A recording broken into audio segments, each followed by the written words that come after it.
अब हमसे किस चीज की डिमांड की गई है कि जिस तरह हर मुसलमान पर नमाज वाजिब है, रोजा वाजिब है, हज और ज़कात वाजिब है, खुम्स वाजिब है, इसी तरह अल्लाह ने एक और चीज को हर किसी पे वाजिब किया, वो चाहे शिया हो सुन्नी हो। मोहब्बत किसकी? फरमाया कुल ला असलुकुम अलैहि अजरन इल्लल मवद्दत फिल कुर्बा, कि फरमाया मेरी आल से मोहब्बत करो।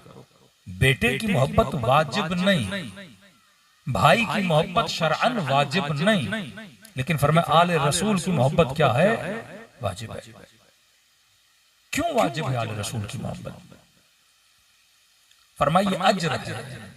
जनाब बिलाल कहते हैं रसूल खुदा ने कहा कि बिलाल आज मेरे मिंबर का रुख बदलो। या रसूल अल्लाह कहां करूं? फरमाए मिंबर वहां रखो जहां से मेरी बेटी का घर मुझे साफ नजर आए। मिंबर का रुख रखा। का वक्त अजान नहीं था, का बिलाल जाओ मस्जिद की छत पे और जाकर अजान। इससे पता चला अजानें सिर्फ नमाजों के लिए नहीं दी जाती थी, अजान किसी मुहिम अहम इंपोर्टेंट काम के लिए भी दी जाती थी। बिलाल ने अजान दी, अल्लाहु अकबर अल्लाहु अकबर। सारे मुसलमान परेशान, कहीं बिलाल से गलती तो नहीं हुई, बेवक्ती अजान दे रहे हैं। मस्जिद में जमा हुए बिलाल, क्या हुआ? कि रसूल खुदा ने आप सबको बुलाया है। सारे जमा हुए। अभी भी खुदा ने फरमाया मेरी उम्मत मुझे ये बताओ, मैंने इतनी जहमतें की, इतनी मेहनतें की, पत्थर मैंने खाए, चचा हमजा जैसा चचा शहीद हो गया, मैंने आज तक तुमसे कुछ मांगा? कहने लगे नहीं ऐ हबीब खुदा आपने कुछ भी नहीं मांगा। तो कहा कि क्या दे सकते हो? किसी ने कहा या रसूल अल्लाह मेरे पास खजूरों का बाग है, वो सारा आपको दे सकता हूं। किसी ने कहा जितने माल और दौलत है सारी आपको दे सकता हूं। किसी ने कहा औलाद कुर्बान करने के लिए तैयार हूं। या रसूल अल्लाह मेरे पास घर है, अगर घर मांगे वो आपको देने के लिए तैयार हूं। यहाँ पे कुरान की आयत पढ़ी कुल ला असअलुकुम अलैहि अजरन। फरमाया न तुम्हारा माल चाहिए, न तुम्हारी दौलत चाहिए, न तुम्हारा पैसा चाहिए, बस इन सारी मेहनतों और जहमतों के नतीजे में एक चीज मांगता हूं, और वो ये है कि मेरी आल से क्या किया करो? मवद्दत किया करो। अब अगर कोई शिया जवान से ये पूछे कि जनाब आपने गली में मजलिस रखी है, आप कहां जा रहे हो?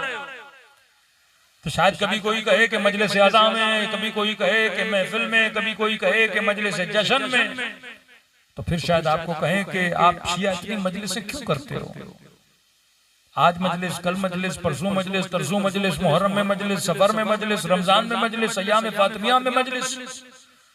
तो हमेशा कहता हूं आज के बाद अगर कोई सवाल करे तो आप कुरान वाला जवाब दिया करो, ये न कहा करो कि मजलिस में जा रहा हूं। आज के बाद कोई भी पूछे ना कहां जा रहे हो, तो जवाब दिया करो मैं अज्र रिसालत को अदा करने जा रहा हूं। वो अज्र जो रसूल ने उस जमाने में मांगा था, किस चीज के बदले में? आज आपकी माओ बहनों के सरों पे चादर है, एहसान किसका? मुस्तफा का। आज मैं बुत परस नहीं, अपना माथा वहदहुल शरीक के दरबार में झुकाता हूं, एहसान किसका? रसूल का। कल लोग बेटियों को जिंदा दरगोर करते थे, आज घर में बेटी की इज्जत और अदब है, एहसान किसका है? रसूल का एहसान है। आज आपको निजासत और तहारत की तमीज का पता है, एहसान किसका है? रसूल का एहसान है। वो अरब जो मक्के की गलियों के गढ़ों में खड़ा हुआ नजिस पानी पिया करते थे, उसे तमीज किसने सिखाई कि निजासत और पाकीज़गी क्या होती है? ये एहसान किसका था? रसूल का था। तारीख अरब पढ़ेंगे, महीनों महीनों गुजर जाते थे, अरब नहाया नहीं करते थे, सफाई का कॉन्सेप्ट नहीं था। वो अरब जो महीनों में न नहाए, रसूल ने उन्हीं अरबों को दिन में 5 मरतबा वुजू करने के लिए मस्जिद खुदा में बुलाना शुरू कर दिया।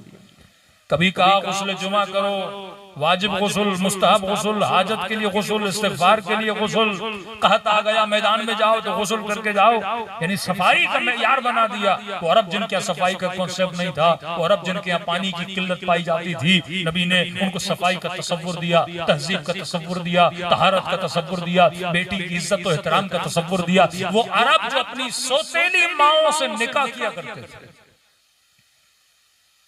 उनको तमीज दी कि हलाल रिश्ता क्या होता है, हराम रिश्ता क्या होता है। अब ये रसूल अपनी जहमतों के बदले में एक चीज मांगता है, और वो ये है कि मेरी आल से क्या करो? मोहब्बत करो।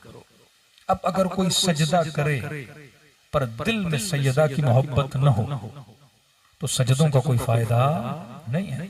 कोई तवाफ खाने खुदा करे पर दिल में आले रसूल की मोहब्बत न हो तो तवाफ खाने खुदा का कोई फायदा नहीं है। जितनी भी इबादत इंसान करे, इबादतों का नतीजा यह है कि अगर दिल में मोहब्बत मोहम्मद और आले मोहम्मद है तो इबादत अल्लाह की दरबार में कबूल है। तभी किसी ने मेरे मौला से पूछा, मौला इबादत की कबूलियत के लिए क्या करूं? इमाम ने फरमाया, अपनी दुआओं को इंश्योर किया करो, या दूसरे लफ्जों में कहूं अपनी दुआओं को पढ़ दिया करो। मौला ये पढ़ क्या है? क्या दुआ तो करते हो पर अर्श इलाही तक भेजने के लिए एक फार्मूला तुम्हें बताते हैं। फरमाया दुआ करने से पहले भी सलवात पढ़ा करो, दुआ करने के बाद भी सलवात भेजा करो। ये सलवात वो दो पर हैं जो तुम्हारी दुआओं को अर्श इलाही तक लेकर जाते हैं। सलवात पढ़े मोहम्मद वाले।